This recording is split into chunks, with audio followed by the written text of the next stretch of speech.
મિત્રો આજે તમારી સમક્ષ વૃષભ રાશિના જાતકો માટે 2026માં આ 6 મોટી ઘટના બનવા જઈ રહી છે. આપણે ગોચર ગ્રહોની સ્થિતિ અનુસાર વિશેષ ચર્ચા કરશું. આપણી વૃષભ રાશિ હોય તો આ વિડીયો સંપૂર્ણ રીતે જરૂર સાંભળજો. સાથે જે પણ ચર્ચા કરીએ છીએ એ ચંદ્ર રાશિના આધાર ઉપર કરીએ છીએ, નામ ઉપર નહીં. ખાસ કરીને વૃષભ રાશિના જાતકો માટે વિડીયો સંપૂર્ણ સાંભળજો. સાથે ઉપાય પણ બતાવીશ અને સાવધાની પણ ચર્ચા કરીશ. સાવધાની રાખશો તો નુકસાનથી અવશ્ય બચી જશો.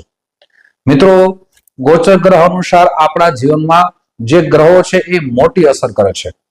જેમાંના શનિ ભગવાન છે, બૃહસ્પતિ છે, રાહુ છે, કેતુ છે, સૂર્ય ભગવાન છે, ચંદ્ર ભગવાન છે. આ બધા આપણા જીવનમાં મોટી અસર કરે છે. એટલે એ સ્થિતિ અનુસાર આપણા જીવનમાં અસર કરતા હોય છે. મિત્રો, જે ગોચર ગ્રહોની ચર્ચા કરીએ તો 2026માં શનિ ભગવાન 11મા ભાવમાં છે. 11મા ભાવમાંથી રાશિ પરિવર્તન કરશે અને વક્રીને માર્ગી થશે.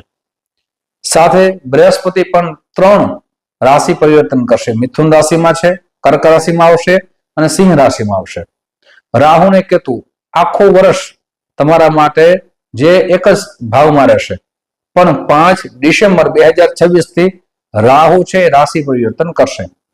અને સૂર્ય ભગવાન છે 1 માસમાં રાશિ પરિવર્તન કરે છે. ચંદ્ર ભગવાન છે જે 2.5 દિવસમાં રાશિ પરિવર્તન કરે છે.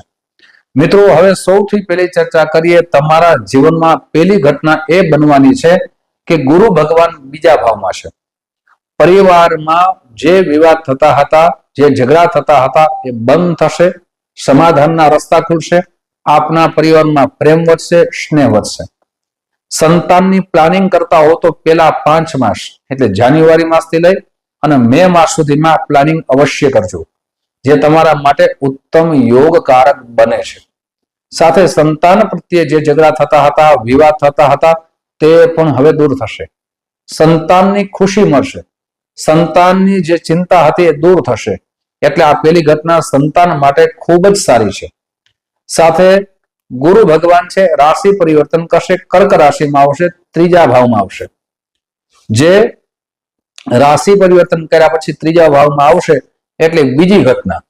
ઓનલાઈન થી આપ કોઈ પણ બિઝનેસ ચલાવતા હો, ફેસબુકના માધ્યમથી, યુટ્યુબના માધ્યમથી અથવા કોઈ પણ એપ્લિકેશન માધ્યમથી આપ આ બિઝનેસ ચલાવતા હો, અથવા આપ વેબસાઇટમાં નોકરી કરતા હો, સોશિયલ મીડિયામાં જોડાયેલા હો, પત્રકારો હો, તો આપના માટે કર્ક રાશિમાં જે બૃહસ્પતિ આવવાથી ઓનલાઈનનો બિઝનેસ તમારા માટે લાભકારક બનવાનો છે. જે બિઝનેસમાં આપનું અટકી ગયું હતું, જે બિઝનેસથી આપને લાભ થતો ન હતો, એ આપના માટે મોટી ઘટના કહી શકાય. બિઝનેસ ચાલુ થઈ જશે. ભાઈ અને બહેન પ્રત્યે જે વિવાદ થતા હતા, ઝઘડા થતા હતા, એ દૂર થશે. તેમાં પ્રેમ વધશે. સાથે આપ સાહસિક બનશો. જે પણ કાર્ય કરશો એ સાહસથી કરશો એટલે એમાં સિદ્ધિ મળશે. પણ સાથે વિચારીને પણ કરવું ખૂબ જરૂરી છે. મિત્રો, આગળ જે 4 ઘટનાઓ છે એમાં પણ વ્યવસ્થિત જે ઘટનાઓ બનવાની છે એની પણ ચર્ચા કરશું. સાવધાની પણ ચર્ચા કરશું. પણ તે પહેલા એક નમ્ર પ્રાર્થના છે. મારા નવા મિત્રો આ વિડીયો જોઈ રહ્યા છો, મિત્રો આ વિડીયો તમને ગમે તો જરૂર ને જરૂર લાઈક કરજો, તમારા મિત્રોમાં શેર કરજો. ફેસબુકના માધ્યમથી આ વિડીયો જોતા હો તો અમારા પેજને ફોલો કરી લેજો, જેનાથી આવી નવી નવી જાણકારી આપને પ્રાપ્ત થઈ શકે. સાથે મિત્રો, જે પણ ચર્ચા કરીએ છીએ એ ગોચર ગ્રહોની સ્થિતિ અનુસાર કરીએ છીએ. સાથે ચંદ્ર રાશિ ઉપર આધાર કરીએ છીએ. એટલે ઘણી વખત એવું બને કે જે પરિણામ મળવું એ ન પણ મળે. શું કામ? તો કે આપના જન્મ ગ્રહો અશુભ સ્થિતિમાં હોય, અશુભ ગ્રહની મહાદશા ચાલુ હોય, અંતરદશા ચાલુ હોય તો પરિણામમાં પરિવર્તન આવી શકે છે.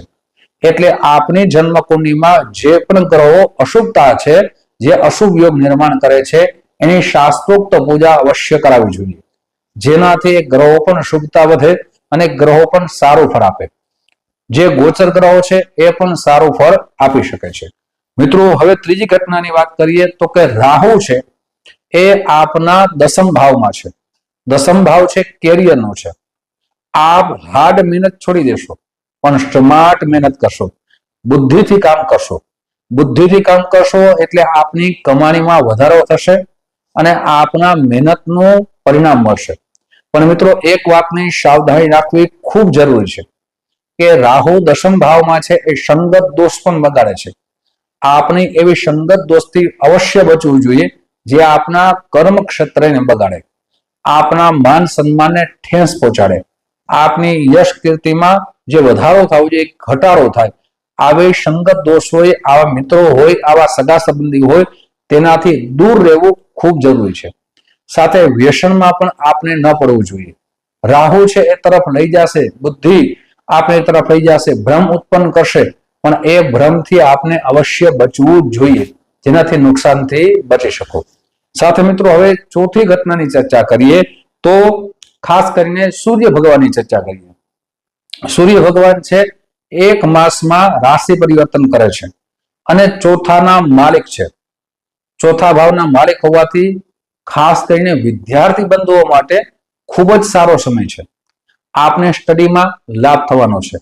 જે સરકારી પરીક્ષા આપને દેવાની ઈચ્છા છે, સરકારી નોકરી માટે પરીક્ષા દેવાની ઈચ્છા છે, તેમાં પણ પરિણામ સારું મળશે. જે એક ક્રમાંકથી અટકી જતો હતો, જેનો લાભ આપને મળતો ન હતો, એ લાભ અવશ્ય મળશે. વિદ્યાભ્યાસમાં જે ક્રમાંક આવવા જોઈએ, જે આપને આવતા ન હતા, તે પણ હવે પરિણામ દેખાશે.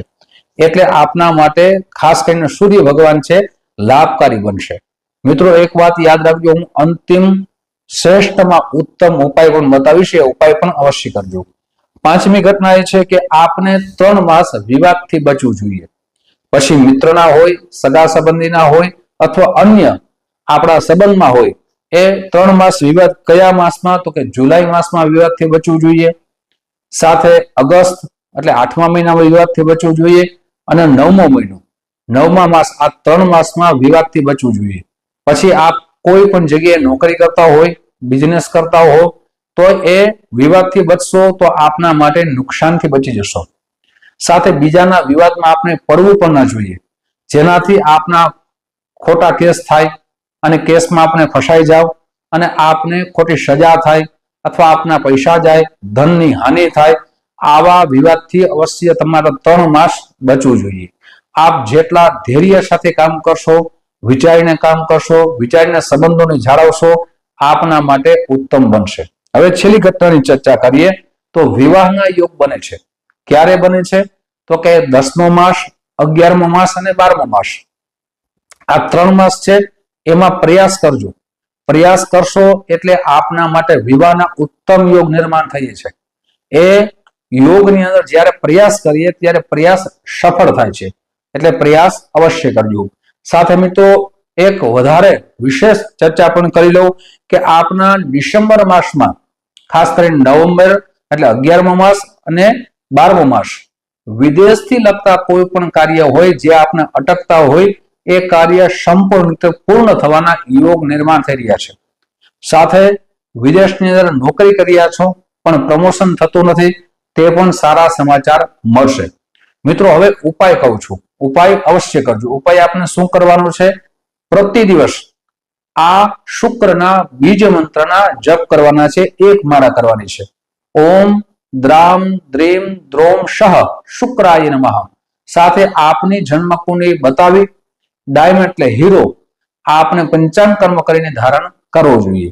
સાથે મિત્રો શુક્રવારના દિવસે ખાસ કરીને શ્રી સૂક્તનું વાંચન અથવા શ્રવણ કરવું જોઈએ. શુક્રવારના દિવસે સફેદ રંગનો ઉપયોગ વધારે કરવો જોઈએ. શુક્રવારના દિવસે સફેદ વસ્તુનું દાન કરવું જોઈએ. મિત્રો આવતું વર્ષ તમારા માટે સુખમય, આનંદમય, પ્રગતિમય બની શકે એવી ખૂબ ભગવાન પાસે પ્રાર્થના અને શુભેચ્છા. ફરીથી મળશું. જય શ્રી કૃષ્ણ. મહાદેવ હર.